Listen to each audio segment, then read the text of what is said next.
અને પુત્ર અને પવિત્ર આત્મા નામે આમેન. આજે તારીખ 14/3/2025 શુક્રવાર.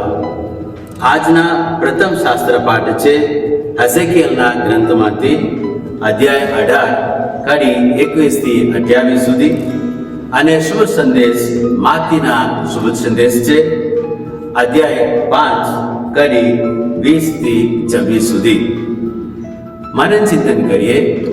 પ્રભુ ઈસુ ખ્રિસ્તમાં મારા વહાલા ભાઈઓ તથા બહેનો, હઝેકીએલના ગ્રંથમાં પ્રભુ બોલે છે, કોઈ ભૂંડો માણસ પાપ છોડી દે તે મને ગમશે, પણ કોઈ ધાર્મિક માણસ પાપ આચરે તો એનું પુણ્ય જોવાશે નહીં, અને એ મરણ પામશે અને એની શિક્ષા થશે.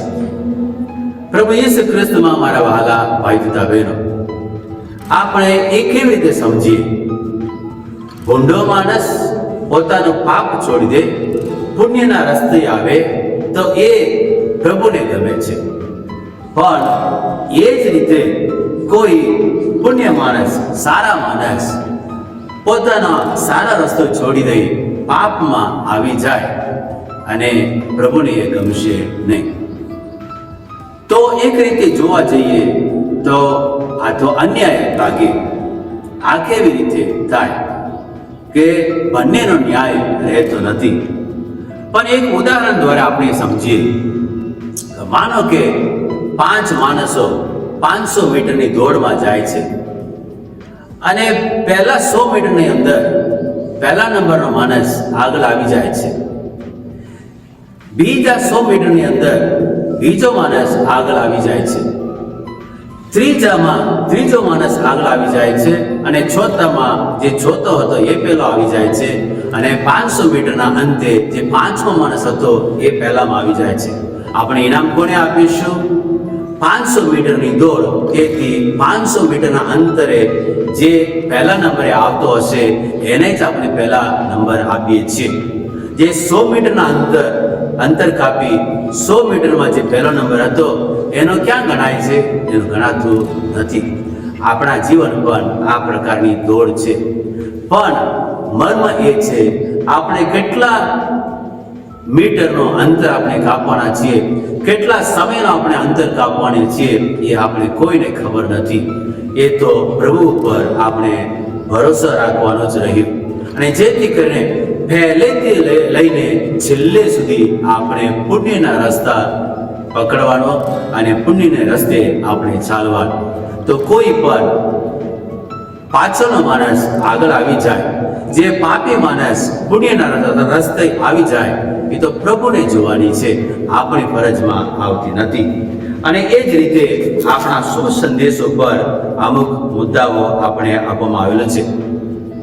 શુભ સંદેશની અંદર જે જૂના કરારનો નિયમો છે એનો અર્થ સમજીને એ પ્રમાણે પાલન કરવાનો આપણને આદેશ આપવામાં આવે છે. Rules not just for the sake of rules. નિયમો ફક્ત નિયમો ખાતર નથી, પણ એનો ઊંડો અર્થ સમજવા માટે આજે આપણને આમંત્રણ આપવામાં આવે છે.